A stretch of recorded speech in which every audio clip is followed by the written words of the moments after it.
Assalamualaikum warahmatullahi wabarakatuh. Waalaikumsalam warahmatullahi wabarakatuh. Saya ulangi ya karena adik-adik saya belum menjawab nih. Assalamualaikum warahmatullahi wabarakatuh. Waalaikumsalam warahmatullahi wabarakatuh. Alhamdulillahirabbil alamin. Assalatu wassalamu ala asrafil anbiya'i wa mursalin Sayyidina Muhammad wa ala alihi washabbihi ajmain. Pendengar di mana saja Anda berada, senang sekali rasanya kita bisa kembali berjumpa dalam program Sahur bareng RRI, di mana di sini ada Ustadz Alvan, ada Karida, dan juga ada adik-adik saya. Nah, Ustadz, apa kabarnya nih? Alhamdulillah baik. Alhamdulillah baik. Lancar puasanya? Lancar alhamdulillah. Alhamdulillah. Adik-adik saya nih apa kabarnya nih? Alhamdulillah baik. Alhamdulillah baik. Boleh kenalkan dirinya? Bismillahirrahmanirrahim. Assalamualaikum warahmatullahi wabarakatuh. Waalaikumsalam warahmatullahi wabarakatuh. Perkenalkan, nama saya Muhammad Naim. Baik, silahkan selanjutnya. Bismillahirrahmanirrahim. Assalamualaikum warahmatullahi wabarakatuh. Waalaikumsalam warahmatullahi wabarakatuh. Perkenalkan, nama saya Ainullah. Baik. Terima kasih ya. Dan pendengar di mana saja Anda berada. Nah, Ustadz Alvan, untuk topik yang akan kita angkat pada sahur kali ini itu apa, Ustadz? Adab-adab sholat. Adab-adab sholat. Baik pendengar di mana saja Anda berada, untuk mempersingkat waktu sembari menemani pendengar yang lagi menyantap makan sahurnya, saya langsung saja persilahkan kepada Ustadz Alvan. Silakan Ustadz. Bismillahirrahmanirrahim. Alhamdulillahi wa kafa. Wassalatuhu wassalamuhu ala abdihil mustafa Sayyidina Muhammadin wa ala alihi wa sahbihi ahla sidqi wal wafa. Allahumma salli wa sallim ala Sayyidina Muhammad wa ala alihi wa ashabihi ajma'in. Amma ba'd. Subhanaka la ilma lana illa ma 'allamtana innaka antal alimul hakim. Rabbi syrah li sadri wa yassir li amri wahlul 'uqdatam min lisani yafqahu qawli wahdi qalbi wa saddid lisani bijahi nabiyyina Muhammadin sallallahu alaihi wasallam. Baik, hadirin hadirat yang dimuliakan oleh Allah Subhanahu wa taala serta para pendengar RRI dimanapun berada, dan juga yang bersama kami di studio ada Karida dan juga adik-adik dari Markas Ahlul Quran. Kembali kita bertemu di dalam acara sahur ini yang penuh dengan keberkahan, penuh dengan curahan rahmat Allah, ampunan Allah Subhanahu wa taala, sehingga Allah jadikan di setiap kehidupan yang kita jalani diselimuti dengan keberkahan dan pengampunan Allah. Sebab yang namanya sifat manusia pasti butuh akan keberkahan, pasti butuh akan ampunan dari Allah Subhanahu wa taala. Sebab bila mana hidup tanpa berkah dan tanpa ampunan, maka akan sulit kita menemukan kebahagiaan dunia maupun akhirat. Karena dengan keberkahan dunia kita bahagia, dan dengan pengampunan Allah kita bahagia di akhirat. Maka hadirin hadirat yang dimuliakan Allah Subhanahu wa taala, insyaallah dengan pertemuan demi pertemuan, perkumpulan demi perkumpulan, pengajian demi pengajian, pembahasan demi pembahasan, Allah bukakan pintu rahmatnya, Allah bukakan pintu murahnya, Allah bukakan pintu barakahnya, dan Allah bukakan pintu kekuatan dan kesehatannya kepada kita semua. Amin ya rabbal alamin. Baik, kita akan menjelaskan tentang adab-adab solat, yang mana kemarin telah kita jelaskan mengenai solat bagaimana dan solat itu apa. Maka kami sedang masuk atau sekarang akan masuk ke dalam adabus solah atau adab-adab solat. Sebab begini, yang solat banyak ya, yang mengerti syarat banyak, yang mengerti rukun banyak, tapi terkadang mereka meninggalkan daripada adab atau tata cara di dalam melaksanakan sholat tersebut, yang mana sopan beradab kepada Allah Subhanahu wa taala. Maka daripada itu butuh akan adab dulu, baru sempurna akan syarat, baru sempurna akan rukun. Terkadang orang kalau sudah menjalankan syarat dan rukun, dia lupa adabnya. Maka daripada itu akan kita perjelas, akan kita sampaikan adab-adab di dalam melaksanakan sholat. solat sendiri maupun solat berjamaah. Yang pertama adalah aurat. Aurat laki-laki itu bainas surah war rukbah, di antara pusar dan lutut. Itu yang harus ditutup. Pusar ke atas nggak harus, lutut ke bawah nggak harus. Itu laki-laki. Kalau perempuan, jami'u badaniha illa wajhi wal kaffain. Semua badan kecuali wajah dan telapak tangan. Itu untuk laki-laki dan perempuan. Nah, itu aurat di mana? Aurat di dalam solat boleh dipakai seperti itu. Makanya kenapa perempuan itu kalau di dalam melaksanakan daripada ibadah solat, mereka yang pakai cadar harus buka cadarnya, ya, karena lagi menghadap Allah Subhanahu wa taala. Maka daripada itu untuk perempuan auratnya, ya, semua harus ditutup kecuali wajah dan kedua telapak tangan. Laki-laki bainas surati war rukbah, di antara pusar dan lutut dalam menunaikan solat. Namun kira-kira begini, kira-kira nih kita pergi bertamu. Bertamu itu menyambung hubungan dengan manusia, ya berarti. Iya, benar, Ya, Ustaz. atau yang disebut dengan silaturahmi maupun silaturahim. Bisakah kita pergi ke rumah saudara kita atau ke sahabat kita atau ke siapapun itu bersilaturahmi dalam keadaan hanya memakai bawahan, tidak memakai atasan? Nggak bisa. Maksudnya apa mungkin kita ke sana dalam pakaian yang tidak sopan begitu? Pasti pakaian yang sopan, ya. Sekelas menyambung hubungan dengan manusia, kok bisa-bisanya gitu kita pakai pakaian yang bagus. Contoh nih, sebentar mau ketemu bupati, contoh mau ketemu gubernur, presiden, kira-kira bakal pakai baju kaos nggak? Nggak bakal kira-kira, ya. Paling-paling batik, Batik, ya, kemeja. jas, kemeja, dan itu baju-baju yang terhormat di kalangan Indonesia. Karena saya pernah dapat cerita bahwa batik itu dikenal di Indonesia. Iya, benar, Karena Ustaz. di luar Indonesia tuh mereka kurang kenal tentang batik. Bahkan ada harinya dipakai di Indonesia, ya. Jadi hebat budaya Indonesia, hebat karena membudayakan budayanya sendiri. Jadi kita kembali menceritakan tentang adab solat yang mana masuk ke kategori aurat.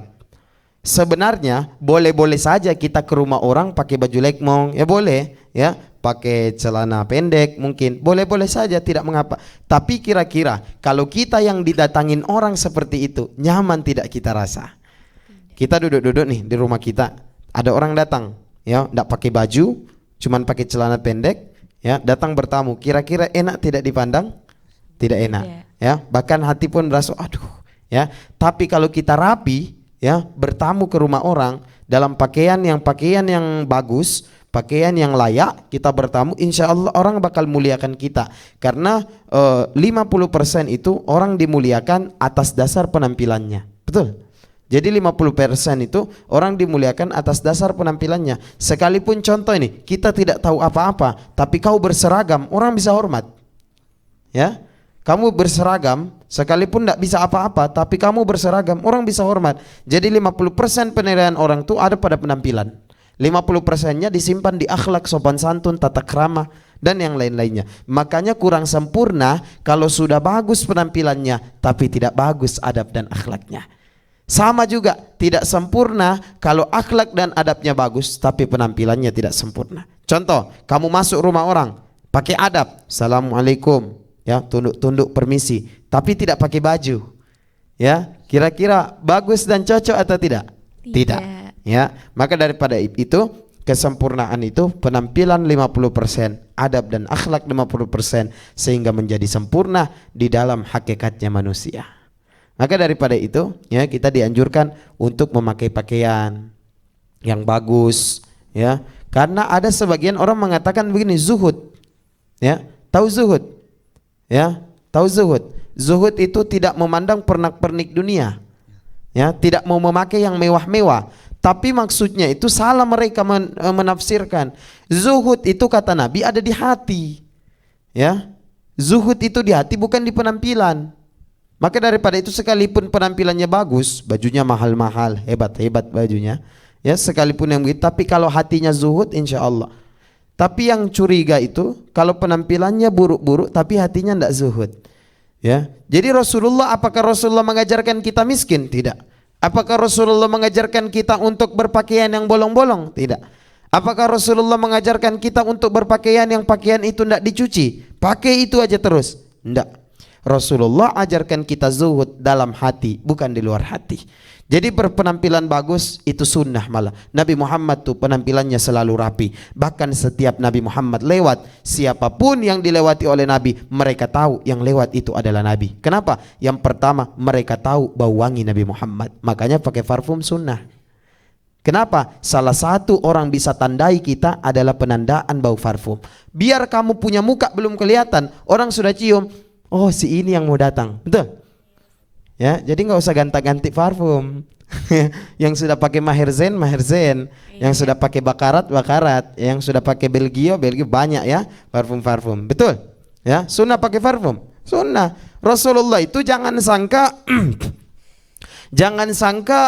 makhluk hidup yang dilewati Nabi.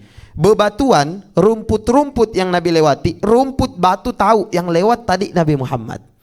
Kira-kira ya, mulia tidak Nabi Muhammad?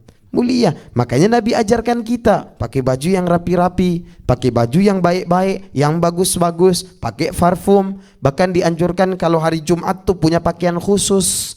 Jadi hari Jumat tuh harus punya pakaian khusus, ya. Oh, ini pakaian hari Jumat saya nih, ya. Yang lain geser, ya. Sampai-sampai dikatakan sunnah, ya. Kita mengkhususkan sesuatu tuh di hari Jumat. Hari Jumat saya pakai sendal yang paling bagus, parfum yang paling bagus, baju yang paling bagus, ya, makanan yang paling enak, pokoknya dimuliakan. Itu yang dikatakan zuhud hatinya, luarnya indah. Kenapa? Innallaha jamilun yuhibbu jamalun. Allah itu indah, suka yang indah-indah. Ya, berarti contoh pakaian lusuh nggak diganti, indah tidak? Dipandang manusia aja tidak indah, bagaimana mau dipandang Allah indah? Jadi berpakaianlah yang bagus. Said Muhammad bin Alwi Al-Maliki Makkah, ya, itu beliau kalau diundang, ya, di satu acara ndak mau tidur kamar, harus hotel. Ya, ndak mau tidur kamar, harus hotel, harus berbintang hotelnya. Ya, akhirnya muridnya tanya, kok ulama begini? Ya, bukannya ulama tuh diajarkan biasa kan, sederhana dan yang lainnya. Akhirnya muridnya bertanya, ya guru, wahai syekh, kok bisa-bisanya antum setiap diundang tuh pesan hotel, dan itu harus. Ya, kata beliau apa? Sesungguhnya aku tidak memuliakan diriku, tapi yang aku muliakan adalah Islam dan ilmuku. Jadi yang dimuliakan itu Islam dan ilmunya. Ya, dirinya mau hina nggak apa-apa. Ya, mau orang hina dirinya nggak apa-apa. Tapi kalau yang dihina itu ilmu dan agama, oh, jangan coba-coba. Ya, maka daripada itu berpenampilan bagus. Inna al-Islam ya'lu fala yu'la alaih. Jangan kalahkan Islam di mata pandangan orang. Maksudnya apa? Orang Islam pakaiannya begitu ya. Ya tidak. Ya, kok orang Islam begitu ya? Maka daripada itu al-Islam ya'lu fala yu'la alaih. Islam itu tinggi, tidak ada yang bisa melambungi. Ya. Sampai di zaman Nabi Muhammad tuh kalau kita pakai pakaian selain muslim tidak boleh lebih bagus daripada pakaian orang muslim. Harus orang muslim pakainya lebih baik. Berarti Nabi ajarkan kita tidak yang bagus. Bagus. Jadi zuhud tuh di hati. Ya, bukan di penampilan. Begitulah ketika kita menghadap Allah dengan ibadah solat. Kalau kita menghadapkan diri dengan manusia harus rapi, harus bagus, harus baik. Masa dengan Allah kita solat pakai baju kaos? Ada orang salat pakai baju kaos? Ada di masjid. Ada di masjid orang salat pakai baju kaos. Ada orang salat berjamaah pakai baju kaos. Ya, maka dari sekarang yang dengar di rumah, yang hadir di studio, tinggalkan baju kaos di dalam melaksanakan salat. Ini yang kita hadapkan, ini bukan lagi bupati. Kita berhadap bukan lagi ke gubernur. Kita berhadap bukan lagi ke presiden. Allah. Ya, bisa-bisanya pakai baju kaos. Kaos yang kesang-kesang lagi, yang keringat-keringat lagi, ya. Aduh, sudah keringat-keringat banyak tulisannya lagi. Ya, tulisan anak motor, tulisan partai, tulisan yang lain-lainnya. Akhirnya solat yang di belakang tuh dibaca satu-satu. Racing team, bintang racing team, apalagi dibaca tuh, ya. Banyak nama-nama motor kan, iPhone dan yang lain-lainnya. Maka saya tanya, kenapa baju muslim tuh polos-polos? Nih, ini baju muslim, baju koko namanya ini. Kalau kau di Palembang disebut baju takwa. Ya. Baju takwa. Kalau kamu di daerah Jawa disebut baju koko. Daerah timur-timur disebut baju muslim. Ya, kira-kira ada tulisannya tidak? Polos kan? Coba tengok baju-baju muslim tuh, ada yang ada tulisannya. Sekalipun tulisannya Islam itu indah, tidak ada deh kayaknya kalau di baju muslim. Tidak ada kan? Tuh baju muslim kamu polos. Polos juga. Polos juga. Polos. Hanya mungkin bercampur warna dan ada merek yang tersembunyi. Betul? Benar. Jadi jangan kalahkan baju-baju polos yang begini. Jangan jatuhkan. Oh, mau main-main harga. Oi. Ada yang punya sarung, ya. Mereka bilang, "Ih, Pak Ustadz pakai sarung tuh jadul. Apa sih? Lepis dong." Ya tidak? Ya. Celana dong. Kasih tahu harga sarung BHS berapa? 2 juta paling murah. BHS, Pak. Ya, 2 juta paling murah. Jadi jangan kalahkan outfit santri. Memang outfitnya terpandang jadul, tapi tanya harganya. Betul? Oh. Maka daripada itu kita diajarkan untuk mewah, untuk menghadap Allah. Bukan hati kita yang merasa mewah dan bangga. Hati tunduk, penampilan tetap terbaik. Betul? Maka daripada itu yang sholat di masjid ini sudah masuk rumah Allah lagi. Mungkin tidak apa-apa lah kalau di rumah kamu sholat pakai baju kaos. Tapi ini sudah masuk di rumah Allah, ya. Coba sekarang kamu ke kantor bupati, masuk ketemu bupati pakai baju kaos. Bisa? Kira-kira kamu ganti baju atau tidak? Ganti baju. Sekelas bupati, gimana dengan sekelas Tuhan, sekelas Allah SWT.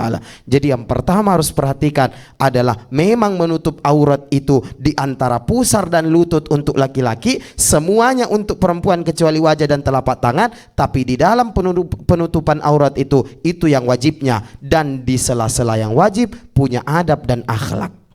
Maka daripada itu akhlak dan adab yaitu dihiasi dengan penampilan-penampilan yang baik, yang bagus, ya. Bahkan kami di pesantren itu tidak pernah melihat daripada guru kami Abu Yahya Habib Umar itu memakai pakaian yang tidak senonoh. Selalu gamis, kalau tidak gamis jubah, ya, dan tidak pernah meninggalkan pakaian putih. Pakaian putih itu mulia, ya. Contoh nih peci. Saya pakai peci apa? Putih. Kamu pakai peci apa? Hitam. Peci hitam siapapun boleh pakai. Ya tidak? Siapa saja boleh pakai peci itu, sekalipun non muslim. Betul? Tapi coba yang putih. Peci begitu kau bawa masuk ke bar-bar, ke diskotik bisa. Coba peci begini kau bawa masuk, kau tidak malu? Ya. Maka daripada itu putih itu nilainya lebih tinggi daripada yang lain. Ya. Maka daripada itu ya penampilan diutamakan ketika menghadap Allah. Itu adab yang pertama. Dan itu adab yang perlu diperhatikan, yaitu penampilan. Saya katakan ya, orang muslim Indonesia tuh gampang dikenal di Mekah. Saya ulangi, orang muslim Indonesia khususnya perempuan itu gampang dikenal di Mekah sana. Kenapa? Karena hanya muslim perempuan Indonesia yang sholat pakai mukena. Coba di Turki sana, pakai jas-jas perempuan sholat, ya, pakai rok-rok yang panjang.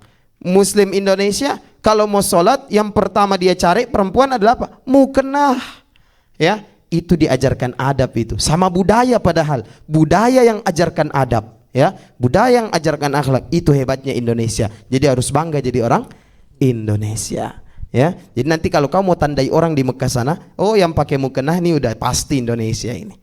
Ya, udah pasti Indonesia. Karena yang lain sholatnya pakai itu, ya. Kecuali mungkin laki-lakinya ada kesamaan. Maka daripada itu, ini adab yang pertama yang perlu diperhatikan, yaitu adab berpakaian. Ya, jadi tinggalkanlah pakaian-pakaian yang kiranya kurang sopan di mata manusia, lebih-lebih kurang sopan di mata Allah.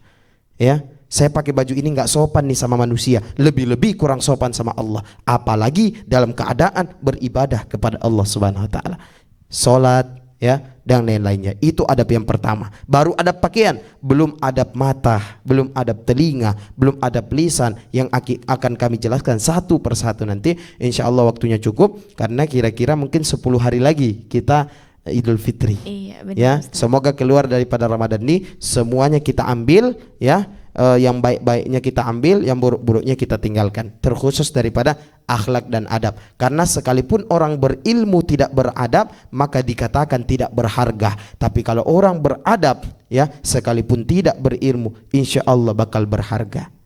Mengerti? Demikian. Baik, terima kasih banyak Ustadz Alvan.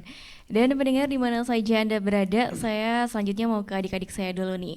Dari tausiah Ustadz tadi, mungkin ada yang mau ditanyakan? Silahkan. Silahkan. Ya, silakan. Ayo silahkan. Bismillahirrahmanirrahim. Assalamualaikum warahmatullahi wabarakatuh. Waalaikumsalam warahmatullahi wabarakatuh. Perkenalkan, nama saya Muhammad Naim. Jadi saya ingin bertanya Ustadz, misalnya di suatu tempat ada memang di situ kebiasaan buruk, contohnya mengambil sendal. Nah, itu sudah menjadi kebiasaan. Jadi apa hukumnya kita mengambil sendal tersebut? Gosop ya. Tahu gosop? Ya itu maksudnya itu. Baik, terima kasih banyak Muhammad Naim. Nah selanjutnya yang lainnya jangan lupa bertanya juga ya. Nah Ustadz silahkan dijawab. Ya baik. Jadi kebiasaan buruk itu ya akan menjadi penyakit di satu hari. Ya, kebiasaan buruk itu akan menjadi penyakit di satu hari, dan kebiasaan baik ya akan menjadi penyempurna di kemudian hari. Ya. Maka daripada itu yang punya kebiasaan-kebiasaan buruk di bulan Ramadan ini pangkas. Ya, di bulan Ramadan ini pangkas. Keluar bulan Ramadan apakah tidak dipangkas, Ustaz? Justru dipangkas di bulan Ramadan, keluar bulan Ramadan sudah terpotong. Bagaimana kamu mau nyambung lagi? Ya, maka daripada itu mumpung bulan Ramadan ini ya, terkhusus kebiasaan sendal yang sering hilang di masjid. Iya, benar. Iya tidak? Ya. Kalau dalam daerah kota, contoh kita di Seru ini, ya, sandal hilang ya di masjid ya, tidak apa-apa mungkin. Ya, maksudnya mungkin sebagian orang itu mengatakan tidak apa-apa, tapi kita yang kehilangan sandal nih rasanya tidak enak, kecewa. Apalagi sandal bagus yang kamu bawa. Ya, Eger ya, yang harga ratusan. Iya. Nggak apa-apa yang kalau 10 ribu, 15 ribu hilang itu nggak apa-apa. Anggap sodako saja. Ya, tapi kalau yang Eger ya, yang top ya, baru pakai nih, baru buka tempatnya tadi, baru beli, pergi sholat pakai itu, pulang jalan kaki kosong. Ya, kira-kira bagaimana? Ya, maka itu yang kami katakan tadi, keterbiasaan buruk menjadi penyakit di kemudian hari. Ya, jadi bagi yang dengar ini, yang sandalnya pernah hilang, ikhlaskan. Mencoba berdamai dengan hati lebih baik. Ya, karena begini, pahala yang terbesar itu adalah menerima takdir. Ya, pahala yang terbesar itu menerima takdir. Ya, tidak ada pahala yang besar kecuali menerima takdir. Takdir kamu dijadikan begitu, kamu terima, pahalamu besar. Ya, aduh sandal saya hilang. Iya, nggak apa-apa. Ya, nerima takdir tak? Nah, itu dapat pahala besar, lebih besar daripada haji dan sholat. Ya, sekalipun sandalnya mungkin mahal dan yang lain-lainnya, anggap saja sodako. Ya, anggap saja itu apa namanya? Pokoknya orang kalau mau mencoba berdamai dengan hati, insya Allah baik. Ya, tapi kalau orang itu bertolak belakang dengan hati, hatinya bilang udah ikhlaskan saja, tapi dirinya bilang jangan, ini sandal mahal ini. Ya, ada yang begitu. Ya, maka berdamai dengan hati. Kenapa? Tempat kembali hanya di hati, tempat pandangan Allah hanya di hati. Ya, jadi apapun yang hilang, ikhlaskan, jadikan sodako, jadikan infak. Karena mungkin introspeksi kepada diri kita, mungkin selama kita hidup jarang kita sodako. Akhirnya diambil sandalnya. Jadi orang itu tidak akan merasa kecewa apabila dia tidak merasa memiliki. Ya, kamu dikasih pakaian, punya kamu bukan? Kamu merasa memiliki pakaian, merasa memiliki mobil, merasa memiliki motor. Kalau hilang kecewa, bisa menangis. Tapi kalau kamu merasa dititipkan, ya, ketika hilang, oh yang punya ambil kembali. Ya, saya bilang Pak Is, nih HP saya titip ya. Dijaga tidak sama Pak Is? Kira-kira dijaga, ya, boleh dipakai, silakan dipakai. Ya, tapi ketika saya ambil sakit hati tidak? Tidak, lo orang punya saya.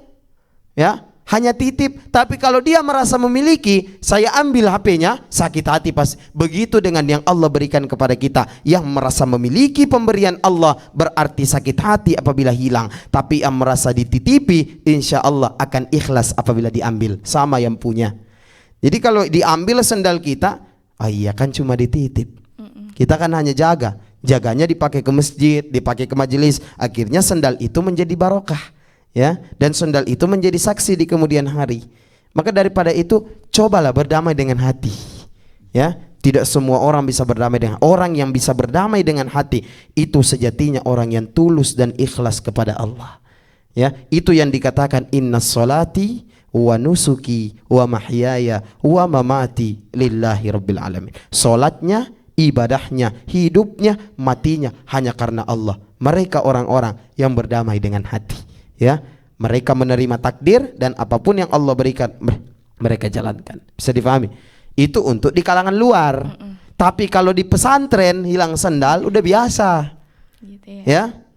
Karena di pesantren itu jibe, ya. Kalau di Bandung bilang jibe, enggak tahu kalau kita di pesantren Bandung bilang jibe. Jadi hiji, jadi kabe. Oh, gitu ya. Punya satu, punya semua. semua. Jadi ulama satu, jadi ulama semua. Ya, itu namanya jibe. Enggak tahu kalau di istilah Sulawesi. Kalau kita di pesantren Bandung artinya jibe. Ya, jadi hiji, jadi kabe. Satu jadi ulama, semua jadi ulama. Satu punya sarung, semua punya sarung. Satu punya sendal, semua milik sendal. Betul? Gitu. Jadi kalau hilang di pesantren enggak apa-apa. Ya, ikhlaskan saya kalau hilang di pesantren. Akhirnya orang tua yang pusing. Baru 1 minggu telepon minta sendal. Baru 2 hari telepon minta sendal. Betul? Saya itu dulu di Bandung ini. Iya, Ustaz. Tahun kedua tidak salah, dari tahun kedua pas pesantren tahun kedua saya bawa baju kaos putih itu yang polos itu sekitar 10. Pas mau perpulangan tidak ada yang saya dapat biar satu, hilang semua. Ya, nggak tahu dipakai santri kah, nggak tahu kemana kah, intinya ya sudah jibe, punya saya ya punya mereka juga. Iya. Begitu. Ya, kecuali hafalan, ilmu dan yang lain-lainnya, punya saya ya punya saya. Ya, makanya ada dikatakan insecure itu boleh dalam hal kebaikan. Kalau insecure dalam hal tidak kebaikan berarti tidak bersyukur atas nikmat Allah. Contoh nih, ya, Naim udah hafal 5 juz nih. Saya besok harus 6 juz. Tidak boleh. Saya insecure nih, saya cemburu nih, tidak boleh nih, harus saya kejarin. Itu cemburu yang baik. Contoh ada tetangga di samping rumah sering sholat jamaah, kita di rumah kita bilang, saya juga harus seperti mereka. Masa mereka saja yang bisa sholat jamaah, saya tidak bisa. Pak, bangun, ayo kita sholat jamaah. Itu namanya cemburu yang baik. Tapi kalau cemburu yang mengatakan, dia nih mancung ya, saya ini hidung lari ke dalam nih, itu berarti insecure dalam keadaan tidak mensyukuri nikmat Allah. Ya, akhirnya yang asalnya Allah mau kasih tambah mancung karena bersyukur, Allah tambahkan ke dalam karena tidak bersyukur. Betul? Kan la in syakartum la azi dan nakum wala in kafartum fa innal adzabil lasyadid. Kalau syukur ditambah sama Allah, ndak syukur, azab Allah yang kena. Berarti kalau kita syukur hidung kita pesek, nanti ditambah sama Allah jadi mancung. Ya tidak? Ya, tapi kalau kita ndak bersyukur, bisa mancung ke dalam jadinya. Ya. Jadi itulah hakikatnya, ya, berdamai dengan hati. Ya, jadi senantiasa karena hati itu tidak pernah menolak kebaikan, yang ditolak hanya keburukan. Jadi orang yang hidupnya bersama dengan hati, insya Allah kata Nabi, badannya akan ikut bahagia seperti hatinya bahagia. Tapi kalau hatinya sedih, badannya akan ikut sedih sebagaimana hatinya bersedih. Demikian, bisa difahami, Naim? Bisa. Baik, terima kasih banyak Ustadz Alvan. Dan pendengar di mana saja Anda berada, karena sudah waktunya juga nih. Jadi untuk selanjutnya nih Ustadz, seperti biasa ya, kita akan mengajak pendengar untuk bersolawat bersama. Nah, jangan dulu like, subscribe, iya benar banget. komen ke YouTube RRI ya, di RRI Serui, jangan lupa like, komen dan juga subscribe. Kalau bisa linknya dibagiin tuh. Iya. Kalau ndak bisa dakwah dengan lisan, ndak bisa dakwah dengan pikiran, maka dakwalah dengan gerakan. Masukin jempol sudah dakwah jadinya. Iya. Hanya klik-klik aja ya Ustadz dapat pahala, Masya Allah. Nah, adik-adikku, salawat apa nih yang akan kita bawakan pada sahur kali ini? Salawat Asgil. Ya, silakan Naim. Silakan. Silakan Naim. Allahumma salli ala sayyidina Muhammad wa ashghilil zalimin bil zalimin wa akhrijna min bainihim salimin wa ala alihi wa sahbihi ajma'in. Allahumma salli ala sayyidina Muhammad wa ashghilil zalimin bil zalimin وأخرجنا من بينهم سالمين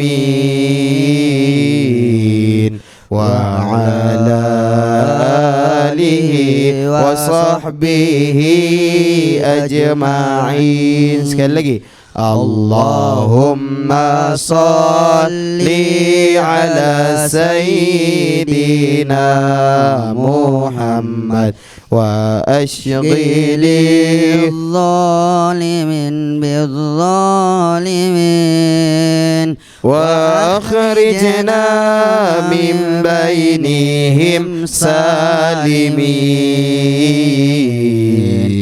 وعلى آله وصحبه أجمعين. Alhamdulillahirrabbilalamin. Alhamdulillah. Dan pendengar di mana saja Anda berada, akhirnya kita sudah sampai di penghujung acara sahur kita ya. Namun sebelum kita berpisah, kita akan menutupnya dengan sama-sama berdoa yang akan dibawakan oleh Ustadz Alvan. Silakan Ustadz. Baik, mari kita akhiri dengan berdoa kepada Allah Subhanahu wa taala. Amin ya rabbal alamin. Bismillahirrahmanirrahim. Alhamdulillahi rabbil alamin. Allahumma salli wa sallim ala Sayyidina Muhammad wa ala ali Sayyidina Muhammadin ghina'a faqrina wa hayata ruhina wa sururi qulubina wa najatina fid din wa dunya al akhirah. Allahumma innaka afuwun karim tuhibbul afwa fa'fu anna ya karim ya azim ya rahman ya rahim. Allahumma inna nas'aluka lazzata ta'atik wa harrimna lazzata ma'siyatik. Allahumma inna nas'aluka ridhaka wal jannah wa na'udzubika min sakhatik wan nar. Rabbana atina fid dunya hasanah fil akhirati hasanah wa qina adzabannar. Sallallahu alaihi wasallam Muhammad wa ala alihi wa sahbihi wasallam. Alhamdulillahi rabbil alamin. Amin. Alhamdulillah. Kita sudah sampai di ujung acara sahur kita ya. Saya Rida mewakili Ustadz Alvan dan juga adik-adik saya ini, apabila kami terdapat salah kata maupun salah tindakan, kami memohon maaf yang sebesar-besarnya. Wabillahi taufiq wal hidayah. Wassalamualaikum warahmatullahi wabarakatuh.